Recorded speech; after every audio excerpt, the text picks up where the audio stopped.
പല കാലത്തായി ഈ കഫ് സിറപ്പുകളുടെ വിൽപ്പനയിലും ഉപയോഗത്തിലും പല കഫ് സിറപ്പുകളും ഉപയോഗിച്ച് കുട്ടികൾ മരിക്കുന്ന സംഭവമൊക്കെ കേരളത്തിന് പുറത്ത് റിപ്പോർട്ട് ചെയ്യപ്പെട്ടിട്ടുണ്ട്. ആ സാഹചര്യത്തിൽ കഫ് സിറപ്പുകളുടെ വിൽപ്പനയിൽ കടുത്ത നിയന്ത്രണങ്ങളിലേക്ക് കേന്ദ്ര ആരോഗ്യ മന്ത്രാലയം പോകുന്നു എന്നുള്ള പ്രധാനപ്പെട്ട ഒരു വാർത്ത ഇന്ന് പുറത്തു വന്നു.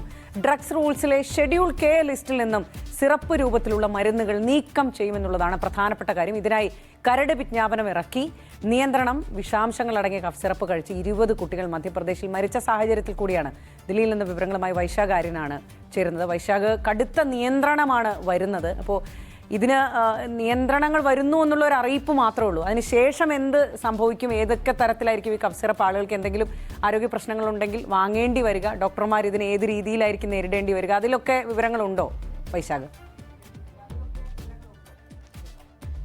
അതെ നിമ്മി, അതായത് കഴിഞ്ഞ ദിവസമാണ്, കൃത്യമായി പറഞ്ഞാൽ ഡിസംബർ 29-ാം തീയതിയാണ് ആരോഗ്യ മന്ത്രാലയം ഒരു കരട് വിജ്ഞാപനം ഇറക്കിയത്. ആ വിജ്ഞാപനത്തിൽ പറയുന്നത് 1945 ഡ്രഗ്സ് റൂൾസ്, അതിലെ ഷെഡ്യൂളിൽ കെയിലെ 13-ാം കാറ്റഗറിയിലുള്ള 7ാമത്തെ ഐറ്റമായിട്ടുള്ള സിറപ്പ് എന്ന രൂപത്തിലുള്ള മരുന്നുകൾ ആ ഷെഡ്യൂളിൽ നിന്നും മാറ്റുകയാണെന്നാണ്. ഇതിൻ്റെ അർത്ഥം ഡോക്ടർമാരുടെ കൃത്യമായിട്ടുള്ള പ്രിസ്ക്രിപ്ഷനോ അതുപോലെ തന്നെ കൗണ്ടറുകളിൽ വിൽക്കുന്നതിന് കാര്യമായിട്ടുള്ള ലൈസൻസുകളോ ഒന്നും കൂടാതെ തന്നെ വിൽക്കാമായിരുന്ന ഒരു മരുന്ന് രൂപമാണ് സിറപ്പ് രൂപത്തിൽ എന്നുള്ളതാണ് നിലവിലെ നിയമപ്രകാരം. അങ്ങനെ വ്യാഖ്യാനിക്കാം. ആ വ്യാഖ്യാനത്തിൽ നിന്നും മാറ്റം വരികയാണ്. അതായത് സിറപ്പ് എന്നുള്ളത് ഈ ടാബ്ലറ്റ്, അതുപോലെ തന്നെ പിൽസ്, അതുപോലെ തന്നെ ലോസെഞ്ചസ്, ഇത്തരത്തിലുള്ള കാറ്റഗറിയിലുള്ള മരുന്നിൻ്റെ കൂടെയാണ് സിറപ്പുകളും ഇതുവരെ പരിഗണിക്കപ്പെട്ടിട്ടുള്ളത്. ഇനി ആ കാറ്റഗറിയിൽ സിറപ്പുകൾ ഉണ്ടാകില്ല.